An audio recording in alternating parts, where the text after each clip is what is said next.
Hello, my amazing Crestview students. I am so glad that we have modern technology that I can read to you. It's Friday morning, and I realized I never got around to reading your reading this week. So I'm going to do my best to start where the first class needs me to start, which is at the chapter named Ginny. And then I'm just going to keep on reading and hopefully catch you all up to where we are. Many, many miles away, there was a different Christmas party taking place. The children here were also feeling very happy and carefree, like the ones in the nurse's home.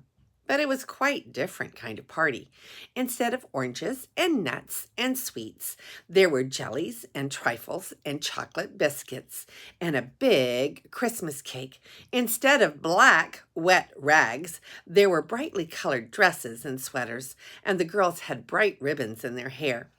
It should have been a perfect party, and yet, when the tea and the games were over, and the joyful children gathered by the Christmas tree to sing Christmas carols, the grown-up visitors all felt sad, and one small visitor, aged 9, felt saddest of all.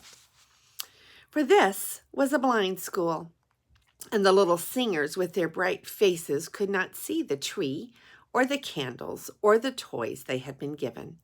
They had eaten their meal excitedly and danced merrily up and down to the sound of music, and now they were singing with all their hearts. Ginny, sitting in an audience with her parents, felt very sad. If she always had to live in the dark, she was quite certain she would never be happy again. She shut her eyes for a moment and tried to imagine what it would be like to be blind. But it was really too dreadful even to think about. So she opened them again quickly and watched the children. They were singing a carol that Ginny herself had learned in school.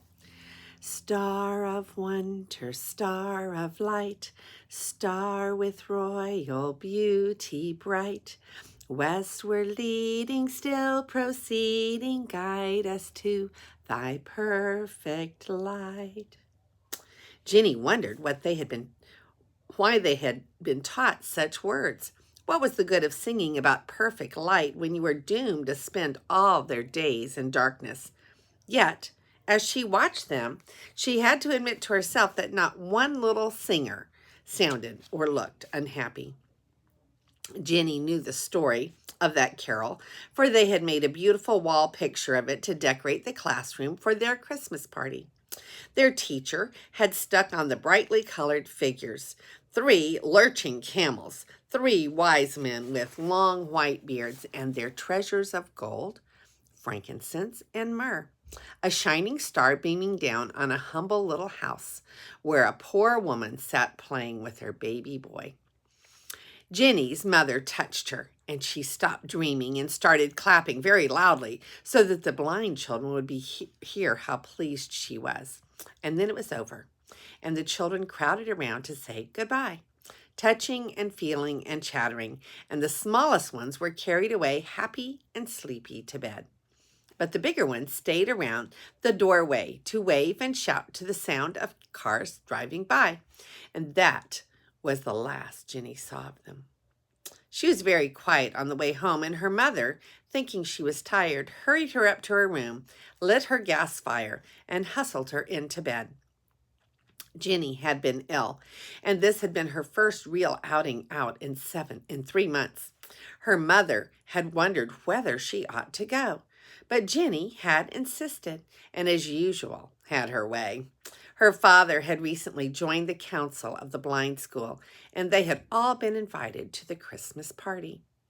Ginny nestled down under her pink comforter and looked at all her Christmas presents. The books, the games, the cozy new dressing gown, the little gold wristwatch, and the traveling case. It had been a good Christmas, and the best present of all, a pony of her very own, was down in the stable. For the first time in her rather self-centered life, Ginny suddenly realized that she was really a very fortunate child.